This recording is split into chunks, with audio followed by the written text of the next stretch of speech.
MMA fans, welcome back to Carlo Prusa MMA. I am Carlo Prusa. Today I'm with amateur mixed martial artist. He is Terence McKenzie. He is going into battle against Micah Bagwell a week from Saturday. Conflict MMA 63. He gets to fight in his hometown of Augusta, Georgia.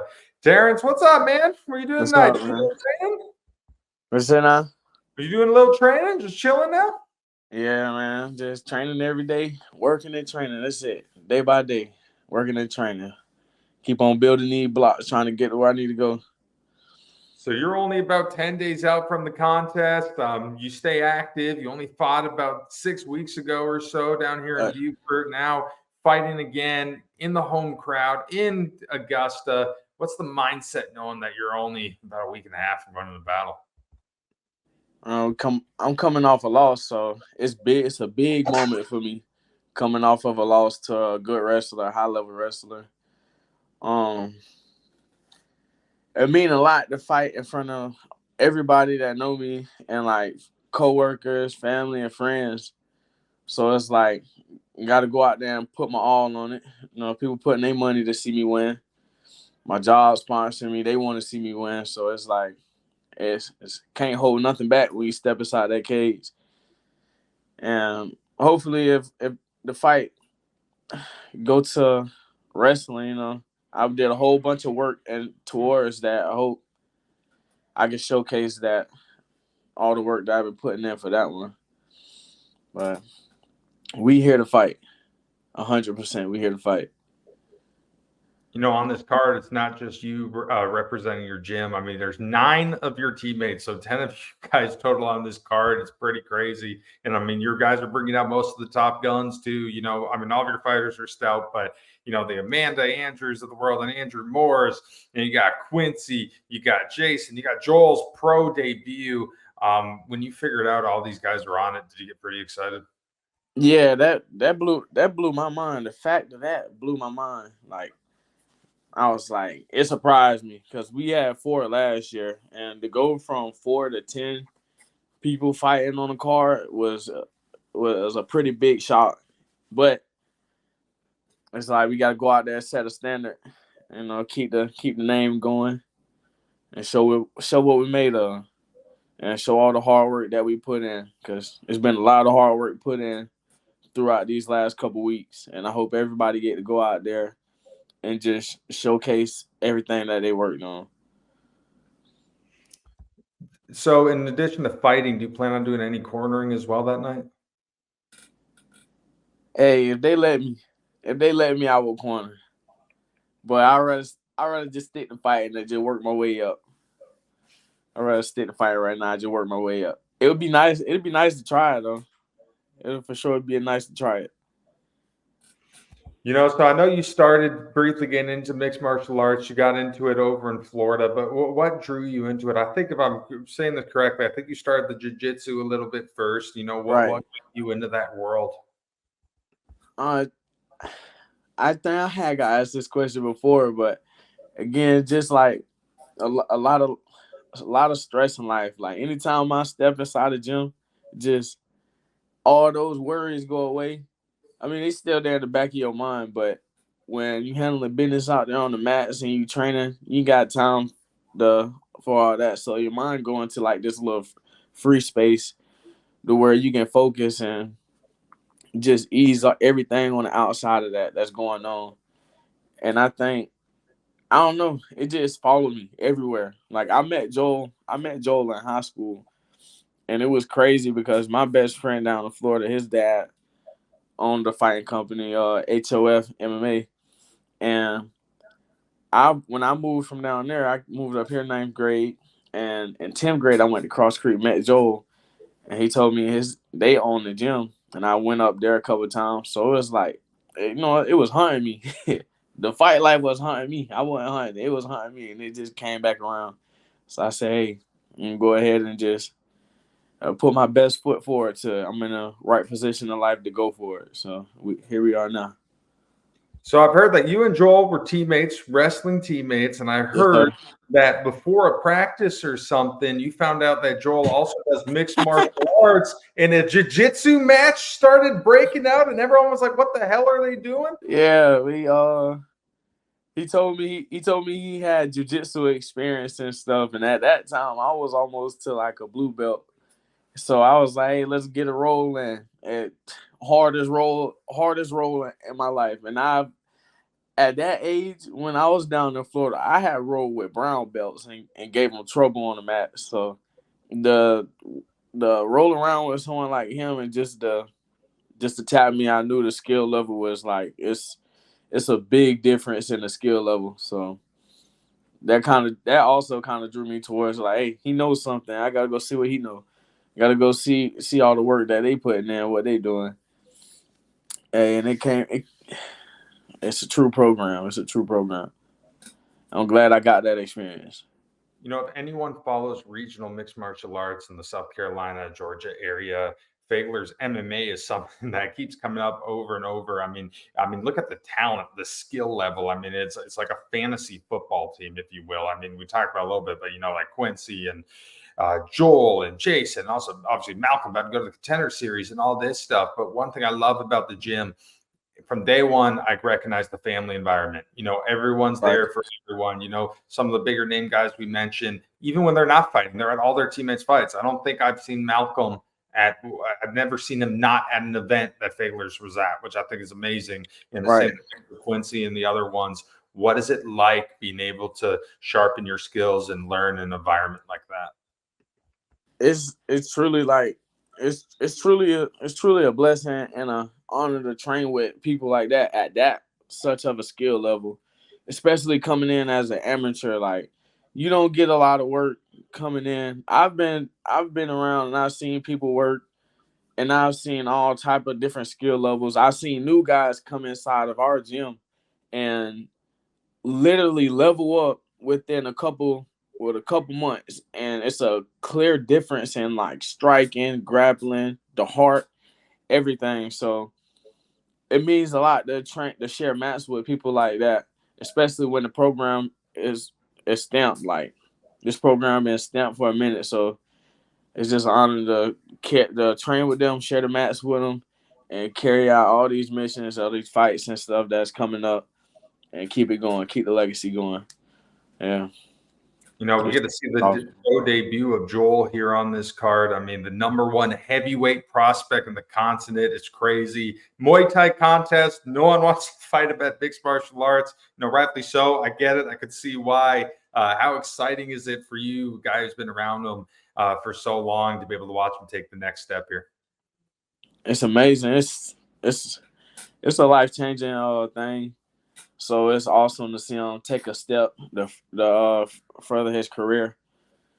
And I think everybody feel the same way about it. I think everybody here to see it, because we all know he has something great in him too.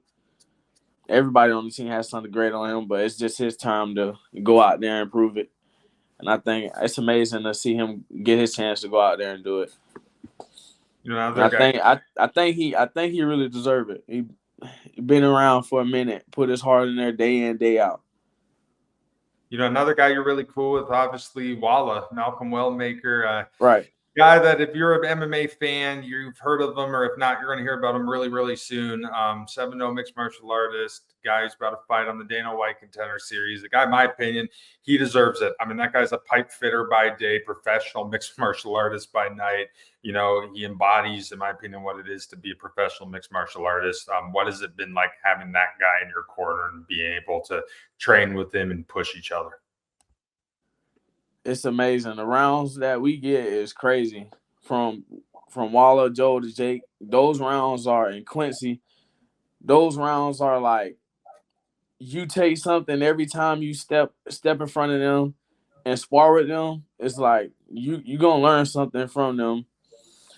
And I think it's awesome that Wally is getting his shot to go fight on the Dana White Contender Series, and it just shows you the level of people that we're training with, and it's amazing that I get to step in front of somebody like that and spar with them. Not only that, though, like, they're every single one of them has a pure heart outside of the gym, not just inside of the gym. All of them has a pure heart outside of the gym, whether it's like emotional support, financial support if you need it, rides, anything. Like, they're true-hearted people, every single one of them, and you can't do nothing but respect and appreciate that, and not only get to enjoy being able to share the mats with them and be able to get the work that they're giving you and take the things away that they're giving you. And like they always tell us, it's been a system that's been made to where they learned it, they learned the system, and then they passed it on. And it was when they passed that system on, it was a little bit easier to catch on to it and quicker, and it just keep on going, that same effect. So us amateurs coming up, getting the game from them, it's like we're leveling up quicker than they would have back when they was, because we're getting all the shortcuts from all the stuff that they learned. So I think it's a pretty amazing thing to share the mats with them and go through those and experience all that. What's the ultimate goal here for you, man? What do you want to accomplish with your MMA career? I want to take it far as I can go. There's no limitations on it. You can't, when you striving for greatness, you can't put limitations on anything. So just show up every day, do what I have to do, be a good person outside of training, represent the school the right way, just keep training. Who knows, might make $1 million from fighting one day. That's the goal. Feed everybody around me, take care of my family, help everybody who helped me get this far. It's not an easy thing. It's a daily battle every day to show up and keep working. So it'll be amazing to take it far. And I'm only almost 2 years in. These guys got like 6 plus 12, 13 years in. So I can only imagine the journey that is going to throw at me. But I hope something good come from it, and I'm planning on making something good come from it. I mean, I'm there every day after working in the hot sun, so it take a little dedication. I don't think nobody out here doing it just for. Well, you got some people who out here doing it for fun, but I mean, we got mouths to feed out here, so it's not at some point it's not just you just here doing it for fun. It's you out here handling business, trying to accomplish a goal and feed people around you and make life better for everybody around you. You know, so many people watch mixed martial arts in this day and age. It's something you can't get away from it. UFC's huge, PFL's big, bare knuckles big. But I think very few people realizes the sacrifices it takes to be a mixed martial artist, you know, especially where you're at right now. You're an amateur mixed martial artist. You're obviously not making money. I mean, heck, even Malcolm's 7-0 pro. He ain't making millions of dollars fighting. Right. Jason ain't making millions of dollars fighting. You work a job. You know, you get up, you work in the hot sun all day, you stay up late at night, you train your ass off, you're with these killers. What makes you stay with it? What a lot of people would break from this and wouldn't want to continue. What motivates you to push yourself and get through it? It's all about what you want out of life. I mean, you can look at life and go through these hardships, and you can tell yourself, "Hey, I'm going through this. I'm gonna sit here and be depressed." I mean, either way, you're gonna go through it. It's just like they say, you rather cry in the Benz or you rather cry in the Honda. It's all gonna happen. So I I rather be crying knowing I accomplished my dreams and my goals. So it's like every day, you only fail if you don't try. You only fail if you don't try. Like, if even if you do fail, but you tried your whole time, you really didn't fail. You somewhere in that situation, you help somebody, you help better somebody, you got knowledge to pass off to somebody. So it's long as you put your best foot forward, like, I believe it's possible. And those things is what keep me going, especially working in the hot sun. Like, I know I want better in life. I love my job, but you know, I would love to be able to train year round and just focus on that and become the best thing that my bloodline has seen. Just like Pops always tell us in the gym, strive to be the baddest man your bloodline has ever seen. And I carry that with me a lot too. Like, I think about that heavy a lot. So I'm there day in and day out trying to become that. You know, being a professional mixed martial artist, obviously, or being a mixed martial artist, I'm getting a lot of myself there. It goes ups and downs. Kind of a down for you a few weeks ago. You know, you took on Trig Tennant, you took on a tough dude. Fight didn't go your way. A lot of positive moments from you. I mean, the striking's amazing. The amount of power that you have is truly scary. I think everybody in Beaufort was terrified by it. Took on a guy, great wrestler, multiple time state championship wrestler in Kansas. Right. Obviously, not the result that you wanted, but what did you learn from that experience? We went back. Me and coaches, we went back and rewatched that fight, and we talked about a couple mistakes that I made. Um, a lot of adjustments was made from that, and there's a lot of moments that I had in that fight that I didn't take that I should have took with pulling the trigger, and I think I took some of that with me. I took a lot. I took a lot from that fight, physically and mentally. So I think if I run into that situation again, I think y'all will see a different person in that situation. So I mean, I ain't got much to say about that. I'm ready to show. I'm ready to show it. Like I'm ready to just get out there and do it, show it. Like You know, in that contest, you definitely had to face the takedowns a little bit. But one thing, you didn't face the armbar. And Malcolm Wellmakers told me that you have a famous armbar defense. So let's take this time in the interview to let's bring this up. What is that? you spaz out, you take your arm, you just shake it. They can't get it. You just shake it. You just spaz out with your arm, man. Just flop all over the place. So is this a possible tactic that we can see next Saturday? I don't know. We'll see. Hopefully it don't get there. Hopefully we don't touch the ground. You know, following that contest, I heard that a couple guys reached out to you, a couple MMA guys, Mike Beast Boy Davis, Alex Nicholson. What Yes, was that sir. experience like being able to chop it up with them a little bit? It's inspirational. I mean, once you put your all into something like this and you lose a fight, it's like it could be like emotionally damaging. Like if you take it the wrong way, but having guys like that, even my teammates more so, just having people like that have your back and tell you like everything's okay, just keep working. Like hearing words of encouragement from people like that, it just lets you know there's hope and there's a lot of more growth to go through. Like I think Beast Boy told me, he was like, it's no losing, you only learn from what you didn't do or your loss, so called. You really just learned something. And I really took heed to that. And I think that's a true statement. So I'm ready to get back in there, redeem myself, just prove everybody, like show them like the wrestling if it go there. Cause I also wrestled in high school too, and I think I kind of fell away from that. But this camp we worked on a lot of that stuff, a lot of wrestling, a lot of takedown defense. But we also ready to start. So You know, one thing we got to bring up when you look at you, the striking is absolutely unbelievable. I mean, you have power that can't be taught. I mean, it's God given ability. Before that fight against Trig, I mean, your first two amateur contests, you finish your opponents within 80 seconds. I mean, when you hit, I mean, they buckle. Like you have power of guys who have solidified themselves in the UFC. Has the striking always been something that has just come to you naturally?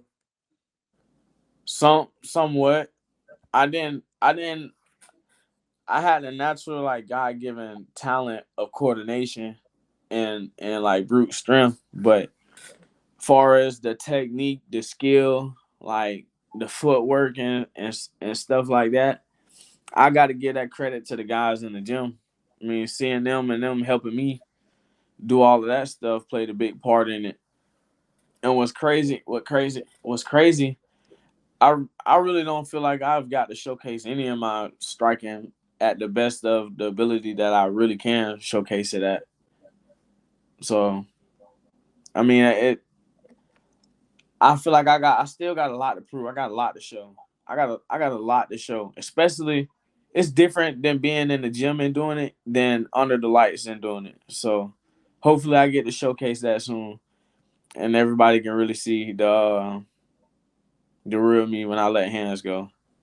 Hopefully we get to see that. I heard from a credible source that you were the most excited person in the state of Georgia to find out that bare knuckle is now legalized in Georgia. Yeah, man, that's lit. I like it.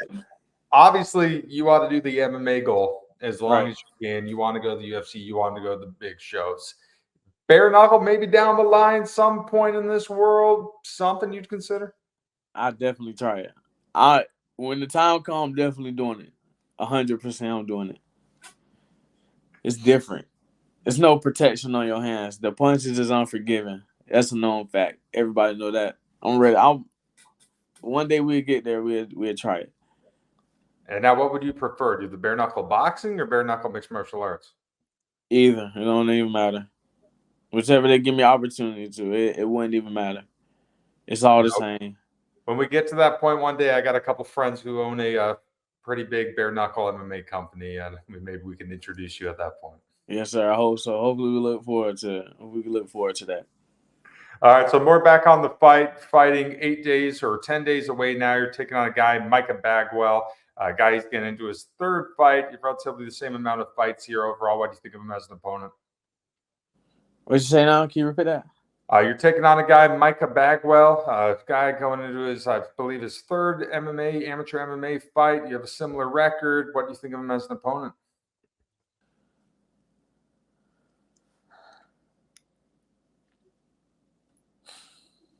I really don't have much to say about him. I respect him. I mean, I watched a little bit of him. I seen how he worked. I feel like he's gonna be a good fight for me. I feel like he's gonna put on a show, and I'm also gonna come to put on a show. But I really ain't got much to say about him. I'm ready to fight. Hey, I just hope you're ready to come too. Have you thought about what it would be like to get a knockout win in Augusta? Oh yeah, I vision that every day. I vision that every day since I've been confirmed for the fight. It's just got to go out there and do it, huh? It's just all the work, all the hard work done. Now it's just visualization until it's time to go out there and fight. Hopefully we can do that. Hopefully we can put on the show, and hope everybody get their money worth from it. After suffering the first loss, after feeling what that is, do you feel like you're turning a new chapter here and you're kind of, in a way, kind of a fresh start and more evolved of a fighter at this point? I feel like I grew a lot since that loss. I've did a lot of mental work too, not just physical. A lot of mental work.